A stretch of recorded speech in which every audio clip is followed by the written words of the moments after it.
அனைவருக்கும் வணக்கம். இன்று மகா சிவராத்திரி நன்னாளிலே புலம்பெயர்ந்த தேசத்தில் வாழ்ந்தாலும் நமது தமிழையும் தமிழ் மொழியையும் சைவத்தையும் மறக்காது அடுத்த தலைமுறைக்கு கொண்டு செல்ல வந்திருக்கும் அனைத்து அடியார்களுக்கும் என் மனந்தாழ்ந்த சிரம் தாழ்ந்த வணக்கங்கள். அதாவது சிவராத்திரி பற்றி பல விடயங்கள் பல பேர் பல மாதிரி கூறுவார்கள். அதாவது அடிமுடி தேடிய கதை பற்றியும் கூறுவார்கள். இன்னொரு கதை கூறுவார்கள், பிரளய காலத்திலே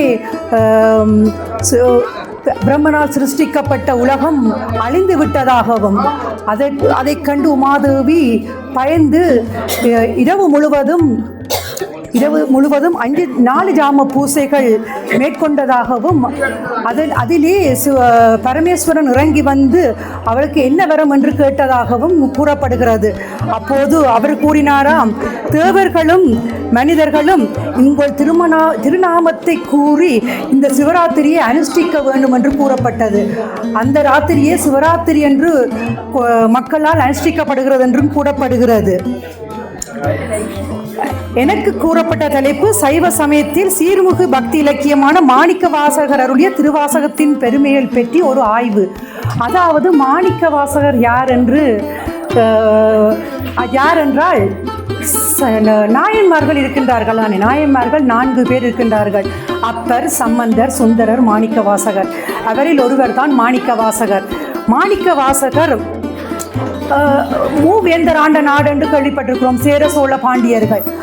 அவர்களில் ஒருவரான பாண்டிய மன்னன் ஆட்சி செய்த காலத்தில் இவர் உயர் பதவியில், அதாவது அமைச்சர் பதவியில் இருந்ததாக கூறப்படுகிறது. அதாவது இவர் சிவனின் அருளால் இல்லற வாழ்க்கையில் ஈடுபடாது இவர் முழுக்க சிவபக்தியிலே ஈடுபட்டார் என்று கூறப்படுகிறது. அதாவது இவர் பாடிய பாடல்கள் அனைத்தும் அதாவது திருமுறைகளாக, அதாவது நாயன்மார்கள் பாடிய பாடல்கள் அனைத்தும் திருமுறைகளாக தொகுக்கப்பட்டுள்ளது. அதாவது 1, 1, 2, 3 திருமுறைகள் சம்பந்தர் பாடப்பட்டதாகவும் 4, 5, 6 பாடல்கள் சுந்தரர் அப்பர் பாடியதாகவும் 7வது சுந்தரர் பாடியதாகவும் 8ஆம் திருமுறையே இவரது பாடல்களாகவும் ஏற்றுக்கொள்ளப்பட்டிருக்கிறது. இவர் பாடிய பாடல்கள் அனைத்தும் அருள் மிகுந்ததாகவும் அன்பு, துன்பவியல், உணர்வு மிக்கதாகவும் காணப்படுகிறது. இவர் திருவாசகம் மட்டுமல்ல, சிவபுராணம், அச்சோபிதம், சிற்சதகம் பல பாடல்களை பாடியிருக்கின்றார். தென்னாடுடைய சிவனே போற்றி, எண்ணாண்டவர்க்கும் இறைவா போற்றி, அவன் அருளாலே அவன் தாழ் வணங்கி. அதாவது மாணிக்க வாசகர் நரியை பரியாக்கி விட்டதும் பிட்டுக்கு மண் சுமந்து பிறம்படிப்பட்டதும் இறைவனே இறங்கி வந்து இழுத்தாணி பிடித்ததும் வள்ளலார் சன்மாக்க நெறி பெற்றதும் மனிதன் கடவுளுக்கு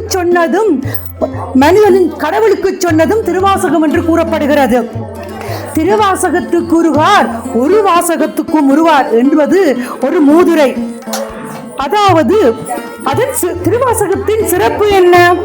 தொழுது அடி அடைந்தவர்கள் தொண்டர்களான போதும் அழுது அடி அடைந்தவர்களானதால் அது திருவாசகம் என்று கூறப்படுகிறது.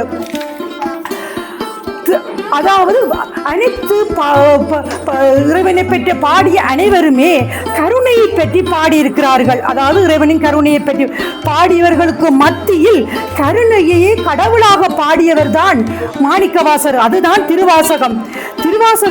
திருவாசகத்தின் அனுபவம் பற்றி நாம் ஆராய்வோம் என்றால், மறுமையை ஏற்பவர்களுக்கு மருந்தாகவும் மறுப்பவர்களுக்கு அது விருந்தாகவும் அமைந்துள்ளது. ஆண்டவன் பேரால் நாங்கள் பல பிரிவினைகளை ஏற்றிருக்கின்றோம். அதாவது நீ பெரிதா, நான் பெரிதா, மதம் பெரிதா, மதம் பெரிது, உன் மதம் பெரிது, என் மதம் பெரிது என்று கூறுகின்றார்கள். ஆனால் இதே சமயத்தில் ஒரு பாதிரியார், அதாவது ஜிஜி பாப் என்ற பாதிரியார் திருவாசகத்தால் ஈர்க்கப்பட்டு அதை மொழிபெயர்த்தால் என்பால் அதுக்கு நிகர் திருவாசகமே தான். அது மாணிக்க வாசகரால் அருளப்பட்ட அந்த திருவாசகம் என்றால் அதுக்கு நிகர் வேறு எதுவும் இல்லை. ஏகன் அநேகன் இறைவனடி வாழ்க ஏதவனூர் ஏதம்பேர் ஆருற்றார் ஆரையலார் ஏதவெளிப்பாடும் பரிசேலோர் அம்பாவாய். அதாவது மாணிக்க வாசக திருவாசகத்தை பாடிய சிவனை கண்ட அந்த வரியிலே ஜிஜி பொப்பவர்கள் இயேசுவை நினைத்திருக்கிறார் என்றால் அதுக்கு நிகர் வேறொன்றும் இல்லை. அதாவது திருவாசகம் மதநெறி சார்ந்த நூல் அல்ல, மதநெறி சார்ந்தும் அதை கூறும் இறைவனை பற்றி கூறும் நூல். அதாவது ஒரு முறை ஜிஜி போப் என்ன செய்தார் என்றால் திருவாசகத்தை மொழிபெயர்ப்பதற்கு வெளிக்கிட்டார்.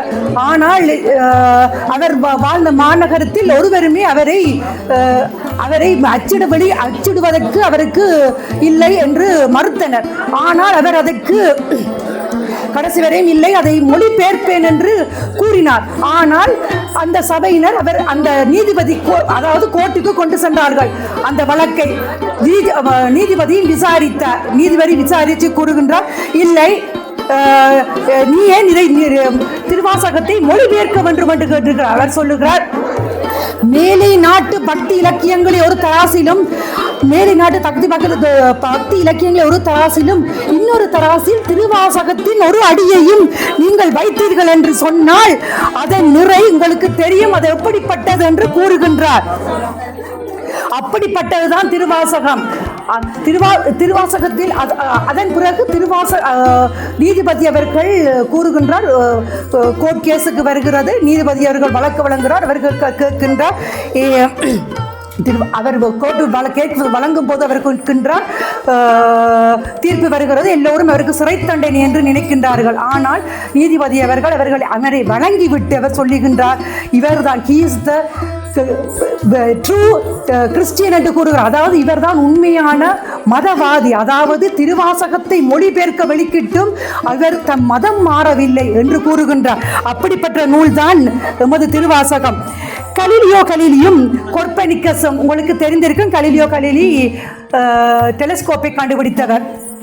கோப்பர்னிக்கஸ் கோள்களை சுற்றித்தான் சூரியன் சுற்றுகிறது, சூரியனை சுற்றித்தான் கோள்கள் சுற்றுகிறது என்று நிரூபித்தவர். உலகம் உருண்டு என்று நிரூபிப்பதற்கு பல ஆயிரம் ஆண்டுகளுக்கு முன்னே திருவாசகத்தில் மாணிக்க வாசகர் கூறுகின்றார், அந்த பகுதியில் உண்ட பெருக்கம் அளப்பெரும் தன்மை வியப்பெரும் காட்சி என்று கூறியிருக்கின்றார். அன்றே வானவியலை மாணிக்க வாசகர் பாடியிருக்கின்றார். படைத்தவனை மட்டும் பாடவில்லை, பிரபஞ்சத்தையும் பாடியிருக்கிறார் எங்கள் மாணிக்க வாசகர். அதாவது ஆன்மீகம் என்றால் என்ன? ஆண்டவனை அடையும் நிலையா? இல்லை, அது தன்னை உணரும் ஒரு கலை. புல்லாகி பூடாய் புழுவாய் மரமாகி பல்விருவமாய் பறவையாய் பாம்பாகி கல்லாய் மனிதராய், அதாவது உயிரின் தன்மையை அது காட்டுகிறதா. அதனால் தான் அது திருவாசகம். உயிரை உணர்ந்தால் ஒருவன் தன்னை உணர்கிறான் என்பது பொருள். தன்னை உணர்ந்தால் பிறருக்கு தீங்கு செய்ய மாட்டோம் என்றுமே அதைத்தான் கூறுகிறார். தன்னை அறிந்தால் பேதம் நீங்கும், பேதம் நீங்கினால் கருணை பிறக்கும், கருணை பிறந்தால் கண்ணீர் சுரக்கும் என்கிறார். அதாவது ஒருவன் தன்னை அறிந்தால் பேதம் நீங்கும். நீயா நானா பெரியவன் என்ற பேதம் நீங்கும்.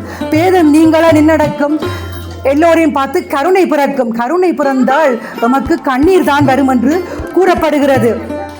திருவாசகம் 53 திருப்பதிகங்களையும் 658 பாடல்களையும் 3327 வரிகளையும் கொண்டது இந்த பாடல். இது கிட்டத்தட்ட 32 தலங்களை பற்றி கூறியிருக்கின்றது. ஜிஜி பொப்பவர்களும் ராமலிங்க வள்ளலார் அவர்களும் மாணிக்க வாசகரின் பாடலை பாடியிருக்கிறார் என்றால் அதுக்கு நிகர் திருவாசகம்தான். விலங்கு மனத்தால் விமலா உனக்கு கலந்த அன்பாகி கசிந்துள்ளிருக்கும் இளந்தன் மேல் வந்தருளி நீள்கடல்கள் காட்டி நாயிற்கிடையந்தாய் கிடந்த அடியேக்கு தாய் சிறந்த தயாவான தத்துவன் என்று பாடியிருக்கின்றார். இந்த இடத்தில் தான் ஜிஜி பொப்பவர்கள் கலங்கி இருக்கிறார் என்று கூறப்படுகிறது. அதனால் தான் ஜிஜி பொப்பவர்கள் திருவாசகத்தை மொழிந்திருப்பார் என்று நான் நினைக்கின்றேன். திருச்சதகம் 96வது பாடலிலே தாம் வளர்த்ததோர் நச்சு மரமாயினும் கொலான் தானும் அங்கினே உடைய நாதனே என்று பாடியிருக்கின்றார். எல்லோருக்கும் மன்னிப்பை வழங்கும் விவிலியத்தை ஒத்திருக்கிறது திருவாசகம் என்று கூறுகின்றார். இதையேதான் வள்ளலாரும் கூறியிருக்கார், வாடிய பயிரை கண்ட போது வாடினேன் என்று கூறுகிறார். இதனால் தான் ராமலிங்க வள்ளலார் அவர்களும் திருவாசகத்தை மொழிபெயர்த்திருப்பார் என நான் நினைக்கின்றேன்.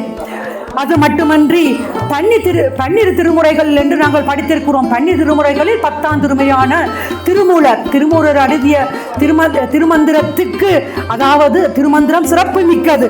அந்த திருமந்திரத்தின் சிறப்புடையதும் சிகரமானதும் இருவரது இதையும் சேர்த்து நோக்கினால் திருவாசகம்தான் சிறப்புடையது.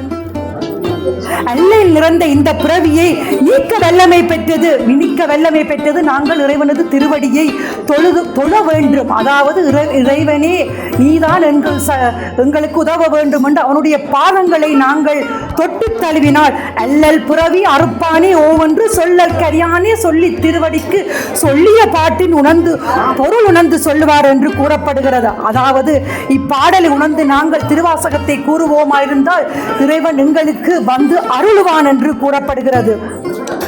ஒரு முறை மாணிக்க வாசகர் சிவபெருமானிடம் ஒரு வேண்டுகோள் விதிக்கின்றார். அதாவது அப்பனே, அம்மை உன்னுன் இதயத்தில் இருக்கின்றாள். அதாவது கணவன் மனைவி என்றால் தெரியும், கணவனது இதயத்தில் மனைவியும், மனைவியனது இதயத்தில் கணவனும் இருப்பார். அதை தான் சொல்லுகின்றார். உன்னுடைய இதயத்தில் இறைவன் உமாதேவி இருக்கின்றார், உமாதேவியின் இதயத்தில் நீ இருக்கின்றாய். அதே போல் என்னுடைய இதயத்தில் உங்கள் இருவரையும் வைக்க ஆசைப்படுகிறேன், என்னை உந்தன் அடியானாக ஏற்றுக்கொள்வாயாக என்று கேட்கின்றார் மாணிக்க வாசகர். இவ்வாறாக மாணிக்கவாசகருடைய திருவாசகத்தை பற்றி வள்ளலார் பெருமானும் கிருபானந்த வாரியாரும் ஜி பொப்பவர்களும் சொல்லியிருக்கிறார் என்றால் மாணிக்க வாசகர் எழுதிய திருவாசகம் மிகவும் சிறப்பு மிக்கது என்று கூறி இந்த வாய்ப்பை தந்த அனைவருக்கும் நன்றி கூறி விடைபெறுகிறேன். நன்றி, வணக்கம்.